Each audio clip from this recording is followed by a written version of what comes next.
এবার মাদারীপুর থেকে একজন এমপি হয়েছেন খুব কম বয়সে, নাম তার এমপি হানজালা। একেবারে আপাদ মস্তক, মাথায় পাগড়ি পরেন, গায়ে পাঞ্জাবি পরেন, পাজামা পরেন। উনি যখন সংসদ থেকে বের হয়ে যাচ্ছেন, কেউ একজন ভিডিও করছে আর বলছে ওই যে জঙ্গি এমপি যায়। তো আপনি কেমনে বুঝলেন এ জঙ্গি এমপি? কারণ আপনি বুঝেছেন মাথায় পাগড়ি, গায়ে পাঞ্জাবি, তাই জঙ্গি এমপি। আল্লাহর কসম করে বলি, মাথায় পাগড়ি, গায়ে পাঞ্জাবি থাকার কারণে যদি কোনো মুসলমানের সন্তান কাউকে জঙ্গি বলে, আল্লাহর কসম সে অবৈধ সন্তান। ঠিক না বেটা? তুমি কি কারণে বলেছো মাথায় পাগড়ি, গায়ে পাঞ্জাবি? যদি এই কারণে হুজুর জঙ্গি হয়, আল্লাহর কসম এই হুজুর ছাড়া তুমি এক নম্বর হয়ে দুনিয়াতে আসতে পারতা না। তোর মা বাবার বিয়ে আমরা পড়িয়েছিলাম বলে তুই এক নম্বর হয়ে দুনিয়াতে এসেছিস, আর তুমি কিনা বলছো জঙ্গি এমপি যায়। আমাদের দেশের কালচার, আমাদের দেশে দাড়ি টুপি বলতেই রাজাকার বুঝে। কি বলেন আপনারা? কারণ আমরা ছোটবেলা থেকে টিভিতে দেখেছি, রাজাকারের পাটে যারা থাকে তাদের মুখে দাড়ি, মাথায় টুপি। পোলাপান মনে করছে যে না, কিন্তু ইতিহাস সাক্ষ্য দেয় টুপির সাথে দাড়ির সাথে রাজাকারের কোনো সম্পর্ক নাই। ভাইয়েরা আমার, রাসূলকে তারা আরো গালি দিয়েছে। কি বলে? বলে রাসূল নাকি কবি। তারা রাসূলকে আরো গালি দিয়েছে। কি বলে? রাসূল নাকি গণক। আল্লাহ প্রত্যেকটার কথা আলাদা আলাদা আয়াত করে দিয়েছেন। যখন রাসূলকে কবি বলা হয়েছে, আমার আল্লাহ বলেন ওয়ামা হুয়া বিকাউলি শাগিরিন কলিলাম মা তুমিনুন। আমার আল্লাহ নিজেই রাসূলের পক্ষ হয়ে বলেছেন, রাসূল যেটা বলেন এটা কোনো কবির কথা নয়।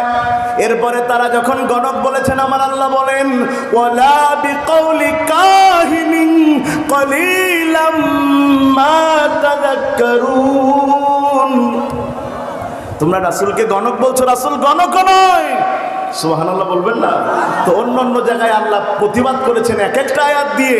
আর রাসূলের সন্তান মারা যাওয়ার পরে যখন রাসূলকে তারা হাতখোড়া বলেছে, নির্বংশ বলেছে, আল্লাহ একটা সূরা নাজিল করে দিয়েছে তাদের বিরুদ্ধে।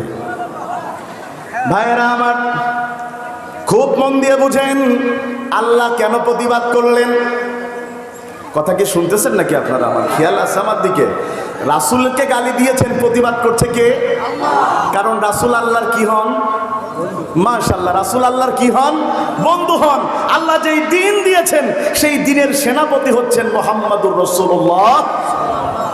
তা আমাদের দেশের বড় নেতাকে যদি কেউ গালি দেয়, তার প্রতিবাদে দল থেকে বিজ্ঞপ্তি দেয় না যে আমার নেতাকে গালি দিয়েছ, আমরা তীব্র ভাষায় নিন্দা জানাচ্ছি, যদি এরপরেও গালি দেয়া বন্ধ না করো তাইলে আমরা এত ধারাতে মামলা করব।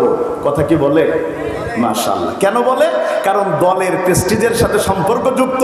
আমার নেতাকে গালি দেয়া মানে হচ্ছে গোটা দলকে গালি দেয়া। তা আমার রাসূলকে গালি দেয়া মানে সেই গালি শুধু রাসূলকে দেয়া নয়, বরং ওই গালি স্বয়ং আল্লাহকে দেয়া। কারণ রাসূল নিজের কোনো কথা প্রচার করেন না, রাসূল নিজের কোনো কথা বলেন না। রাসূল যেটা বলেন কথা কার? আরো জোরে বলেন না, কথা কার? আল্লাহ প্রতিবাদ দিলেন, আল্লাহ প্রতিবাদ দিলেন, আল্লাহ প্রতিবাদ করলেন। কিন্তু আলোচনার আর একটা বিষয় থেকে গেল, আল্লাহ কি চাইলে রাসূলের 3 ছেলে সন্তানকে বাঁচিয়ে রাখতে পারতেন না? জীবন মৃত্যুর মালিক কে? জোরে বলেন না, জীবন মৃত্যুর মালিক কে? এই যে মাহফিল থেকে বাড়ি ফিরে যেতে পারবো নিশ্চিত ভাবে, এমন কে আছেন? হাত তুলেন। তাকিয়ে দেখেন, ঈদের পরে ফেরিতে বাস ওঠার কথা, ফেরিতে ওঠে নাই, নদীর মধ্যে পড়ে গিয়েছে। পরের দিন কুমিল্লায় মাহফিলে যাওয়ার সময় খালি চোখে পানি আসছে আর ভাবছে, আল্লাহ যদি ওই পরিবহনের মধ্যে আমি আমার সন্তান থাকতো, আজকে আমিও তো মৃত হয়ে এই নদীর মধ্যে পড়ে থাকতাম। আল্লাযী খালাকাল মাউতা ওয়াল হায়াতা লিয়াবলুয়াকুম আইয়ুকুম আহসানু আমালা ওয়া হুয়াল আজিজুল গফুর। জীবন মৃত্যুর মালিক আল্লাহ। তাইলে আল্লাহ কি ইচ্ছা করলে পারতেন না রাসূলের 3 সন্তানকে বাঁচিয়ে রাখতে? আমার কথা বুঝে থাকলে বলেন, আল্লাহ কি বাঁচিয়ে রাখতে পারতেন? কিন্তু আল্লাহ কেন বাঁচান নাই? মুফাসসিরিনে কেরাম বলেন যে কারণ হলো 2টা। জোরে বলেন, কারণ কয়টা? 2টা। এক